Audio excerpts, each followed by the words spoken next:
Se você clicou nesse vídeo, soprava amargo não se esqueça de se inscrever no canal e clicar no jovem dama Constança de Alencar, herdeira da linhagem mais antiga da província, observava o mundo com olhos altivos e coração rachado. Seu rosto, de traços delicados e postura régia, escondia um desespero que começava a transbordar pelas fendas do orgulho.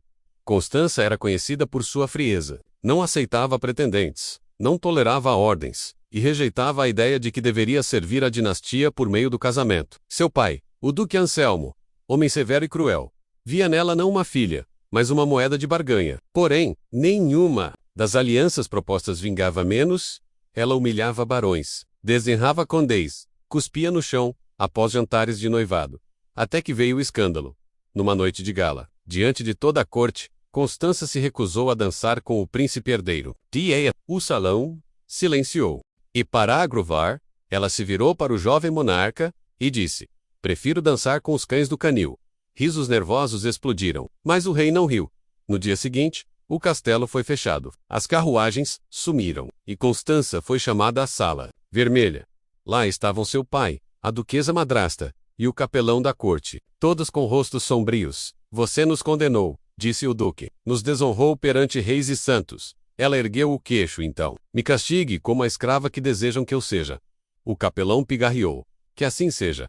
E foi decretado. Constança seria retirada de seu quarto, despida de todos os seus títulos, e enviada para os arredores do castelo, onde ajudaria nas tarefas dos estábulos, sob os cuidados de um servo mudo. Homem rústico e de origem incerta, conhecido apenas como Caleb.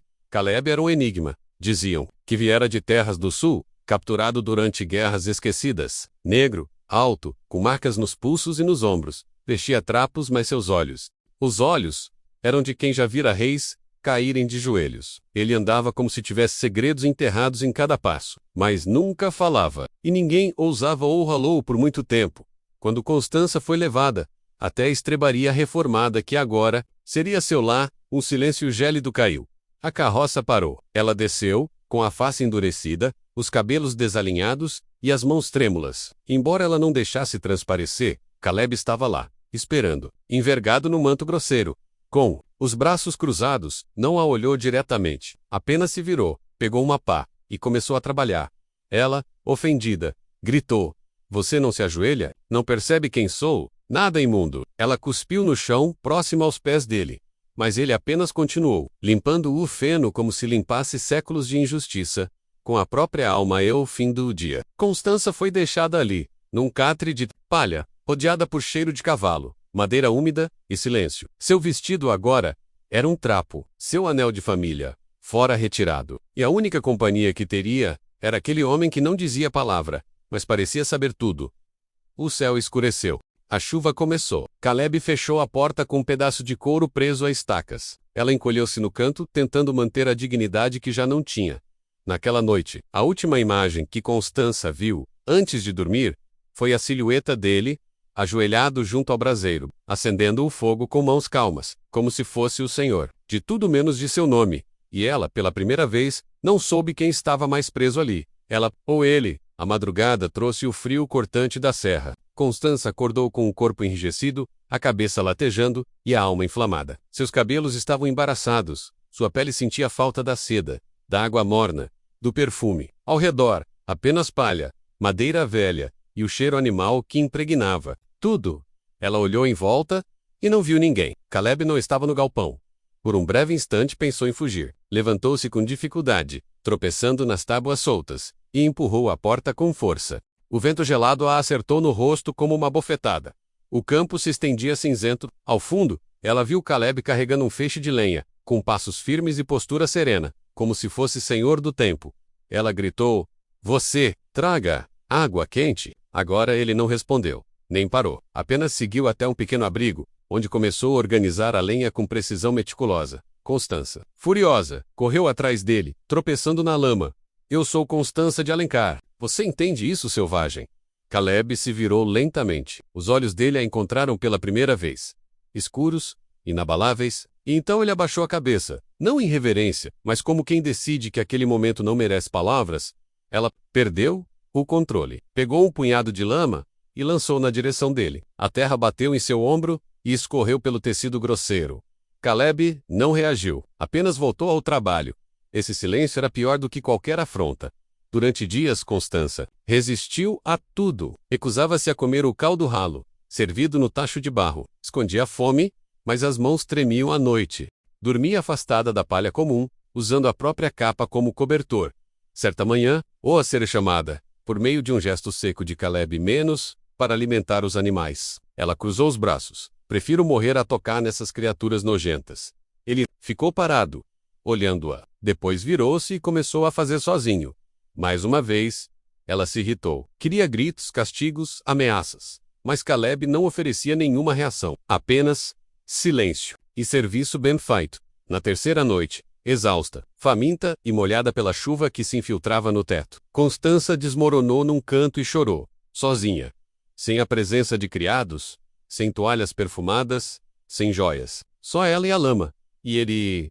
Caleb entrou ao entardecer. Trazia um pano seco, uma tigela de caldo quente e um cobertor de linho grosseiro. Colocou-os no chão, ao lado dela, sem dizer nada. Depois se afastou, deitou-se próximo à parede oposta e fechou os olhos. Constança olhou para a tigela. Não, podia aceitar, mas o estômago gritava. Pegou-a com mãos trêmulas. Bebeu lentamente o caldo, sentindo o sabor da raiz selvagem e da pimenta ardida. Quando terminou, olhou para ele, que já parecia dormir. Isso não muda nada menos, murmurou. Você é só um escravo. Caleb não respondeu. Na manhã seguinte, ela tentou fugir. Esperou até que ele saísse para cortar lenha e correu pela mata. A lama dificultava os passos.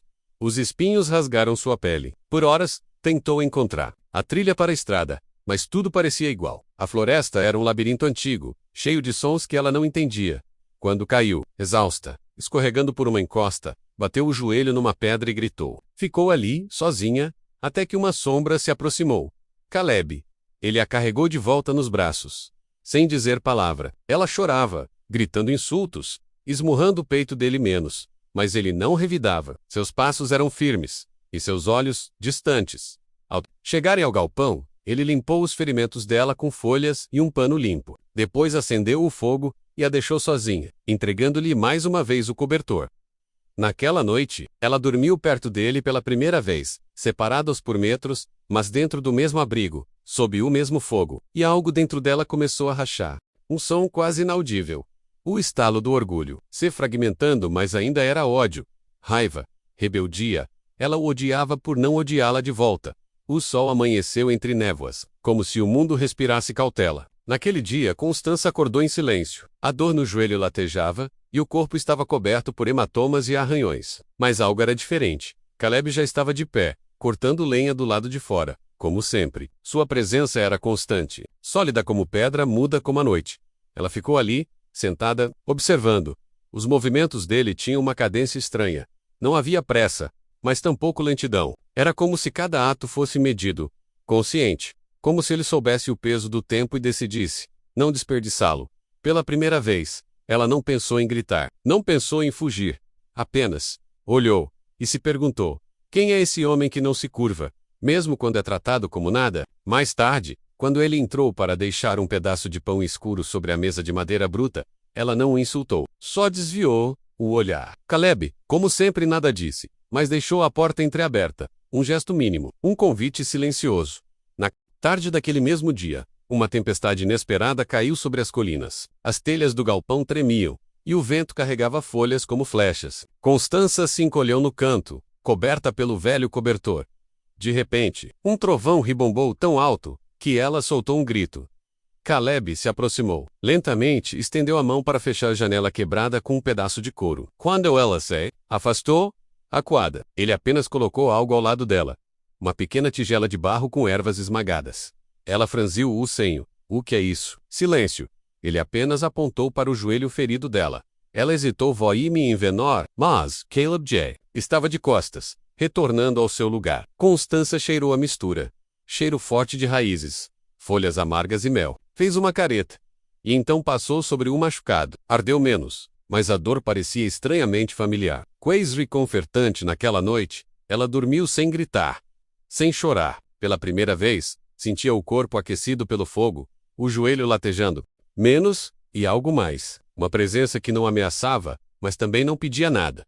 Dias depois, Constança acordou com febre. Seu corpo queimava, os lábios rachados, e a visão turva. Tentou levantar-se, mas desabou sobre o chão de terra. Quando abriu os olhos, estava deitada sobre um pano limpo, com a testa úmida e um pano de erva sobre o peito. Caleb estava ali, ao seu lado, trocando as compressas com movimentos cuidadosos. Ela sussurrou: "Por quê? Você está me ajudando." Ele não respondeu. "Eu sou a razão do seu sofrimento. Você deveria me deixar morrer aqui." Caleb pegou mais uma folha, mergulhou em água morna e a colocou sobre o pulso dela. Depois olhou-a, por um instante longo demais, e em silêncio. Um gesto mínimo, imperceptível para qualquer outro, mas para ela menos foi um abalo sísmico. O homem que nunca respondia, que jamais se impunha, acabava de mostrar que via nela algo além do título, da fúria, da arrogância. Quando a febre passou, Constança já não conseguia olhar para Caleb da mesma forma.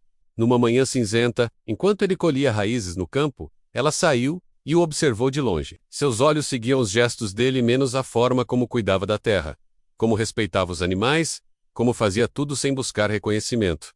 "Por que você não fala?" ela pensou. "Por que não me odeia?" Naquela noite, ele acendeu o fogo e se afastou, como sempre. Mas quando ela daitusse, percebeu que algo cobria seus ombros. Era o manto dele. O único que possuía estava dobrado, deixado discretamente ao lado dela. Ela se sentou, segurando o tecido entre os dedos. Sentia o Cairo da lenha, da terra e de algo mais. Algo humano, forte, simples. Chorou, em silêncio, não por fraqueza, mas por um reconhecimento doloroso. Aquele homem, invisível e escravizado, era mais digno do que todos os nobres que ela conhecera. E pela primeira vez na vida, ela se sentiu pequena. As manhãs deixaram de ser luta. Constança agora acordava antes do sol, e sem que ninguém mandasse, varria o chão de terra batida do galpão. Separava os trapos limpos, recolhia as folhas caídas no abrigo dos animais. Os gestos ainda eram ríspidos, impacientes menos, mas existiam. Caleb observava em silêncio. Nunca a forçara, nunca dissera faça. Apenas, e aos poucos ela também, certa tarde enquanto lavavam raízes junto ao riacho, um gesto inesperado mudou o curso da rotina. Constança escorregou na margem molhada. Não caiu, mas cambaleou. Quando ia quer, Caleb a segurou pelo pulso, firme, rápido. Por um instante, os olhos dela encontraram os dele, mãos encostadas. Pele contra pele, ela congelou. Caleb também. Mas então ele soltou, como se tocá-la fosse uma transgressão. Constança recuou, ofegante. Seu rosto queimava, mas não disse nada. Voltou ao trabalho com o coração disparado. Aquela sensação não era medo, era outra coisa, um calor estranho que ela não conhecia. Na noite seguinte, enquanto ele consertava uma parede de madeira solta, Constança observava em silêncio. Depois de alguns minutos, sem saber porquê, pegou um martelo e se aproximou Caleb Oru. Surpreso, "Me ensina menos", ela disse. Seca. Ele hesitou. Depois pegou um pedaço de madeira, mostrou como segurar o prego, como bater sem tremer o pulso. Ela tentou. Errou. Riu. Depois, tentou de novo. E conseguiu. Ela riu mais alto, surpresa consigo mesma. Caleb a olhava. Não ria, mas seus olhos tinham um brilho novo quase. Admiração. Nos dias seguintes, pequenos momentos se acumulavam. Ela oferecia parte do pão a ele. Um gesto que antes teria sido impensável. Ele aceitava com um leve aceno. Às vezes ela contava coisas do castelo. Histórias de bailes, vestidos, irmãos invejosos. Caleb não falava, mas a escutava com atenção. Em certo dia ela perguntou: "Você dançava, Caleb?" "Solance, sua terra, havia festas?" Ele assentiu com a cabeça. Depois tirou uma pequena flauta de bambu do bolso interno e tocou uma melodia suave, rítmica, cheia de saudade. Constança fechou os olhos. A música atravessava o corpo como vento quente. Quando ela os abriu, Caleb havia parado. Estendia a flauta a ela. "Não sei tocar." Ele apontou para os dedos dela. "Patient man." Segurou suas mãos e posicionou os dedos sobre os buracos. O toque era leve, respeitoso, e ainda assim, arrebatador. Ela estava tremendo. "Isso é loucura menos", sussurrou. Afastando-se, Caleb recuou imediatamente, e por dias, não se aproximou de novo. Mantinha a distância. O silêncio. Até que chegou o frio da colheita.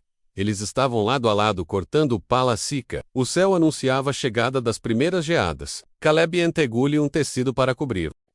Quando ela pegou, suas mãos se encostaram outra vez, menos desta vez. Mais longamente, ela não puxou. O silêncio que se seguiu foi cheio de palavras não ditas. Olhares, contidos, respirações entrelaçadas. Ao cair da noite, sentaram-se em frente ao fogo. Ela, com os joelhos juntos, abraçada às próprias pernas. Ele, com os olhos fixos nas brasas. E então, Constança disse algo que nunca imaginara dizer.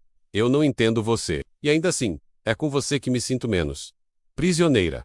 Caleb olhou. Seu rosto era uma rocha moldada pelo tempo. Mas os olhos diziam tudo. Ela deslizou até ele. Devagar, como quem se aproxima de um espelho, ficaram lado a lado sem palavras, sem toques.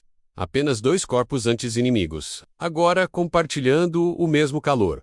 A chama do fogo dançava entre eles, como um segredo. O outono pintava a paisagem com tons de ferrugem e adeus. O campo ao redor do galpão estava repleto de folhas secas. E as manhãs traziam uma névoa espessa que parecia esconder segredos no ar.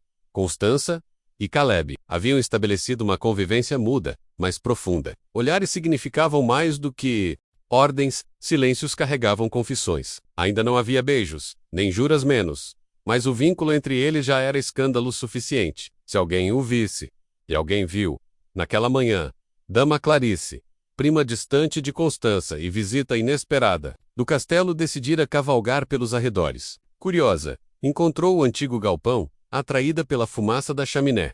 Aproximou-se em silêncio, espiando pela fresta da porta, e o que viu a fez empalidecer. Constança estava sentada ao lado de Caleb, rindo baixinho, enquanto ele cortava frutas, e a ensinava a efeloz, com um canivete pequeno. Ela tocava no punho dele com naturalidade, e os dois pareciam em harmonia menos mais que isso. Intimidade Clarice recuou, ofendida, escandalizada. Voltou galopando ao castelo como uma serpente, ferida, levando consigo um veneno que logo se espalharia. 2 tardes depois, Constança e Caleb ouviram o barulho dos cavalos. Muitas patas, vozes, armaduras. Quando abriram a porta do galpão, viram a comitiva do Duque Anselmo, liderada pelo próprio pai de Constança, acompanhado de soldados, do capelão e de Clarice. Agora com um sorriso vitorioso. Vejam a que ponto desceu minha filha menos, disse o Duque, abraçando um escravo como se fosse igual. Constança deu um passo à frente. Não é ele que desceu. Fui eu que subi. E vocês não sabem o que é dignidade. O capelão ergueu a cruz. Blasfêmia, tentação, luxúria. Este homem será punido segundo as leis do reino. Caleb permaneceu imóvel. Não protestou. Não fugiu. Apenas olhou para Constança. Com uma calma infinita. Ela gritou. Não, se tocarem nele, juro que... Mas soldados já o agarravam. Caleb não resistia, mas mantinha os olhos fixos nela. Seus pulsos foram amarrados. Ele foi arrastado, sem violência, mas com brutalidade simbólica. Ele será vendido ao norte, disse o Duque, mandado para as minas. E você, filha ingrata, será trancada até que aceite um casamento com um barão espanhol, ou viverá como criada. A escolha é sua. Constança tentou correr até Caleb, mas foi contida por 2 criados. Seus gritos ecoaram pelo campo. Caleb, ao ser colocado na carroça, não desviou o olhar dela por um segundo, mesmo acorrentado. Havia nobreza naquele homem. Nos dias que seguiram, Constança foi trancada numa ala vazia do castelo, sem janelas, com refeições frias e guardas atentos. Não chorava mais. Apenas pensava, a cada segundo. Na terceira noite, soube que Caleb seria levado às minas de sal ao amanhecer. Ela precisaria escolher ficar e aceitar o destino que lhe impunham. Casar-se com um nobre qualquer e esquecer, ou agir. Constança sabia os caminhos secretos do castelo. Sabia onde as chaves eram escondidas. Sabia o horário em que os criados dormiam, na calada da noite, com o coração disparado e os pés descalços. Ela fugiu, vestida como criada, usando um capuz, e carregando apenas uma lâmina de cozinha escondida. Sob o manto, cavalgou até a estrada norte, onde a carroça que levava Caleb deveria passar. E ao ver a poeira no horizonte, soube, era agora, ou nunca. A estrada se estreitava entre 2 colinas. Ela desceu do cavalo, esperou atrás da pedra. Quando a carroça passou, puxada por bois lentos e guiada por 2 soldados, ela gritou. Agora, um dos soldados caiu com o susto. Ela correu e cravou a lâmina na roda traseira. A carroça tombou, os bois se agitaram. Caleb rolou pela lama, preso pelas correntes, mas vivo. Um dos soldados a agarrou. Ela gritou, lutou, e então, um som seco. Caleb, mesmo com as mãos presas, derrubou o soldado com um golpe de ombro. Ela correu até ele, pegou a chave no pescoço do carcereiro inconsciente e destrancou as correntes. Caleb se levantou. sujo, ferido, mas livre. Por um instante, ficaram parados, ofegantes. Em silêncio, ela sussurrou: se quiser fugir, agora é a hora. Mas se ainda quiser, me leva com você. Caleb estendeu a mão. E juntos, desapareceram pela mata, perseguidos por um mundo que jamais os aceitaria. O mato os engoliu como se protegesse um segredo antigo. Durante dias, Constância e Caleb caminharam por entre ravinas, rios rasos e trilhas esquecidas, vivendo de raízes, frutos silvestres e silêncio. A perseguição começou de imediato. Avisos foram espalhados nas vilas. Soldados cruzavam caminhos a cavalo, mostrando retratos toscos desenhados à pressa. Moça nobre fugitiva com escravo perigoso. Mas ninguém os encontrava. Ninguém jamais os havia conhecido de verdade. Em uma clareira escondida entre as colinas, encontraram abrigo num casebre abandonado, coberto de musgo e tempo. Constância, que outrora desprezava o toque do chão, agora lavava roupas no riacho e colhia lenha. Caleb, antes acorrentado, agora colhia madeira para construir menos com as mãos livres. Finalmente, viviam ali, entre o medo e a esperança, como dois náufragos redescobrindo o que era viver. Mas a paz tem olhos frágeis. Certa manhã, enquanto Caleb retornava da mata, viu marcas de pegadas recentes ao redor da cabana. Constância estava no interior, preparando algo com ervas. Ele entrou, fechou a porta. O que foi? Ela perguntou, agora mais atenta aos sinais que antes ignorava. Caleb não falou, mas seu olhar dizia: eles estão perto. Naquela noite, ficaram lado a lado, em silêncio, mãos entrelaçadas, ouvindo cada som da floresta como se fosse um tambor de guerra. Ao amanhecer, ouviram o tropel. Estavam cercados. A porta foi arrombada. Soldados, o capelão e o próprio Duque, Anselmo, com a expressão fria de um juiz já decidido. Fim da fuga, a menos, ele disse. E do delírio, Caleb se colocou à frente de Constância. Sai da frente, selvagem, ou morre agora mesmo. Ela gritou: ele não é o criminoso aqui. Eu sou. Eu escolhi. Eu fugi. Eu lutei por ele. O capelão se aproximou. Não importa. Ele tocou numa nobre. O castigo é a morte. Constância correu e se atirou entre Caleb e os soldados. Então matem nós dois. Silêncio. O duque hesitou. Você enlouqueceu. Filha. Ela ergueu o queixo. Não. Pela primeira vez, sou livre. Um dos soldados levantou. Caleb puxou Constância para trás, preparando-se para lutar, mesmo desarmado. Mas, naquele instante, uma voz ecoou de fora da multidão. Chega. Era Dom Mateus, irmão mais novo do rei, enviado secreto que acompanhava os rumores da província. Cavalheiro justo e discreto, decidira investigar os boatos com os próprios olhos. Viu o que ela arriscou. Viu que ele suportou. E vejo agora quem são os verdadeiros bárbaros aqui. O duque rugiu. Você ousa interferir? Não, interfiro, disse Dom Mateus. Eu decreto, pela autoridade. Régia, Caleb está livre. E Constância, se desejar, está deserdada menos mais viva. E juntos, podem ir para onde quiserem. Porque o amor não é crime, a multidão murmurou. O capelão caiu de joelhos. O duque ficou pálido. Constância caiu de joelhos ao lado de Caleb. Com lágrimas nos olhos, voca esta lever. Ela sussurrou. Mas Caleb a olhou fundo. E pela primeira vez, em toda a história, ele falou: não sou eu quem está livre. Ela ofegou. A voz dele era grave, serena, como uma canção esquecida. Foi você quem se libertou. Eles se abraçaram. Não com paixão violenta, mas com a paz de dois que, mesmo separados pelo mundo, haviam encontrado abrigo um no outro. Anos depois, em uma vila distante, dois nomes eram sussurrados nas noites de fogueira. A dama que se fez poeira e o escravo que ensinou nobreza. Viviam num campo fértil, rodeados por crianças. Risos e pão repartido. Nunca voltaram ao castelo, porque o castelo havia morrido dentro deles. Última frase. Ela nasceu no berço da realeza, mas só aprendeu a ser humana quando se ajoelhou ao lado de um homem acorrentado e ouviu o som da liberdade em seu silêncio.